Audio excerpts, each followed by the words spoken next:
What's going on, everybody? It's LtBuzzLitebeer, and I may be a bit late to the party with this one, but after yesterday's Resident Evil unveil for The Division 2, I needed to get this one created and out there. But before we begin today's video, in case you haven't yet smashed that sub button for intensive Division franchise content, please do so, and don't forget to ring the bell to never miss a future upload notification from my channel. You can also support the channel by watching this entire video, rating and sharing the video, and of course, leaving a comment. Alright, let's go.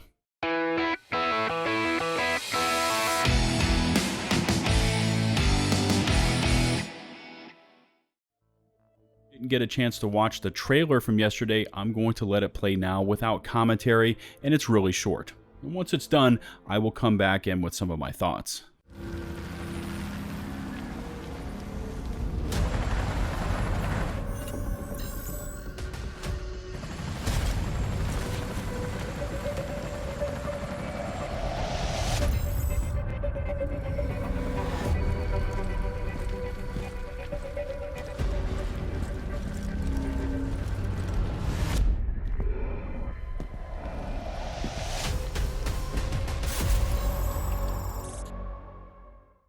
So there you go. And at first, I started receiving messages yesterday from Division community members asking if this was a hoax, but once Yannick appeared on the Capcom 25th Anniversary Reverse event, it was indeed confirmed that Resident Evil Vanity Items will be coming to the game starting on February 2nd. So you're probably asking yourself why the Division franchise would team up with Resident Evil, and that is definitely a much deeper rabbit hole that was part of a bigger picture that we may never see, as it was tied to the Kenley College event. But first, how do I feel about these Vanity Items and the concept of the collaboration between the two franchises? Well, honestly, I'm actually a bit indifferent, with a bit of confusion thrown into the mix. I mean, on one side, the Vanity Items do look a bit more in place within the Division game versus, say, the Heatwave apparel event items. They at least look tactical, as in something that a real agent would actually wear into the field, and as a fan of the franchise, seeing Hunk right up there at the end of the trailer was interesting, and I can see his iconic outfit being the reward you receive piece by piece for completing the other stars' outfits. There are also some photos that were grabbed from the trailer showcasing what looks like the T-Virus vial, but now in the Division game as a backpack charm. Also, during the trailer, the graphics splash up on the screen that we can collect iconic outfits, weapon skins, and more. And I fully expect this will work like the standard Vanity events we have already seen in the game, with us receiving a key every 3 to 4 rank ups, open the apparel box and receive the item, and just keep going.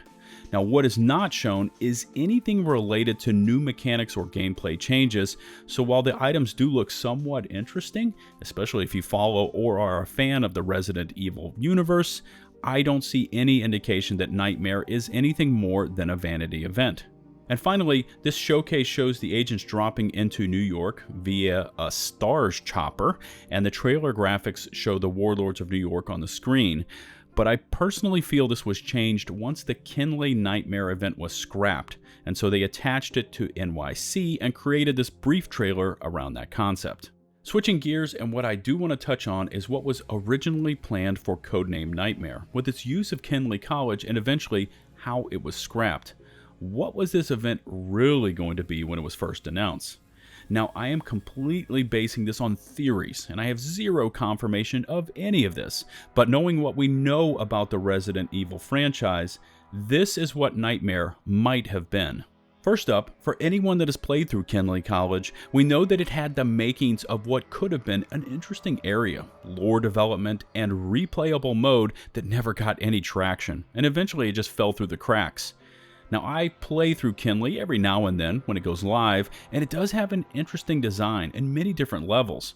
So, if the design team wanted to repurpose it for the Nightmare event, it certainly had the bones to be shifted into something more terrifying than its current configuration. So then the question becomes, if Kenley was in the process of being reimagined for Codename Nightmare, what was it going to be? Again, here I am with some speculations. So at first, it would depend on if the event was initially supposed to be paired with Resident Evil. I mean, we don't know that for certain. It could be more that once the design team saw that looming deadline and the amount of work in front of them to make this a halfway decent event, they saw the opportunity to shift course and just pair it up with Resident Evil for a strictly vanity event. I mean, who really knows? But let's assume for just a moment that the initial intentions were to create an entire event with changes to gameplay, etc., using the Resident Evil concepts and place it within Kenley College. Not wanting to skirt around the heart of this topic anymore, and knowing what we know about the Resident Evil franchise, we are talking all sorts of monsters, and yes, I'm going to say this word in a Division video, zombies. Now, if the Umbrella Corporation's T-Virus was going to be unleashed on Kenley College, and we were going to get some sort of reanimate GE on steroids, how was this going to be received? And here is where I'm going to weigh in with my thoughts. Now, the gaming community as a whole seems to have this thing for zombies, and I get it. They are popular, scary, and seem to make every game franchise chic for a little while once they install them into the game. But one of the strong attractions I have to the Division games is that they are grounded in reality. And even when they stretch it a bit with the technology and skills we have available to our agents, or what we face up against in terms of enemy tech, it still has a strong link to reality. Now, if Codename Nightmare was to have initially been a Resident Evil inspired collaboration using Kenley College as a backdrop, it could have gone really two ways. First, and let's start with the more positive spin, is that the Umbrella Corporation unleashed a mild version of the T-Virus on Kenley College as part of some field test, and while it didn't turn plants and animals into monsters, or humans into zombies, it certainly had some adverse effects on the students and staff. I mean, they could have been infectious and desperate for our help, and as part of that plot, we as Shade agents could have been called in to cleanse the college, help find the cure or treatment, and gradually bring things back to normal. The second theory, and this is where I truly believe this event was initially headed, was towards a full-blown zombie invasion with all manner of creatures, at which point I would have completely lost faith in this event. I mean, listen, I like zombies and COD or even Resident Evil, where they belong, because those are separate franchises. They've created their own biomes and lore lines around these zombie invasions. They are not based in reality like this franchise. And if the Division was truly planning to embrace zombies or something extremely close to it by using the Reanimate event as a backdrop, this could have gone terribly wrong. Now, I'm all for trying out new concepts, new ideas, and even new gameplay alterations to keep the game fresh and exciting.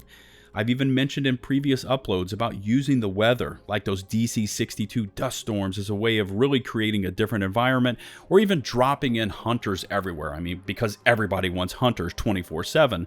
But what I could not see being a positive side to this proposed event is if Kenley was really going to be turned into a Resident Evil spin-off with the full-blown embrace of zombies and monsters. I know, it all sounds really cool, and I agree that it would look cool, but not inside the Division universe. As always, I really invite you to leave your theories and feedback in the comment section below. If you haven't yet done so, please smash that sub button for intensive Division content, and don't forget to ring the bell to never miss another upload notification from my YouTube channel. If you liked the video, please rate it with a thumbs up, if not with a thumbs down. Links to support my content creation outside of YouTube include Patreon and Teespring, both in the video description. I actually streamed yesterday on Twitch, and in case you want to join in with those streams, here is my Twitch channel link. Don't forget to follow me on Twitter for all my latest thoughts on most things gaming related, and until the next one, this is LtBuzzLitebeer, signing off.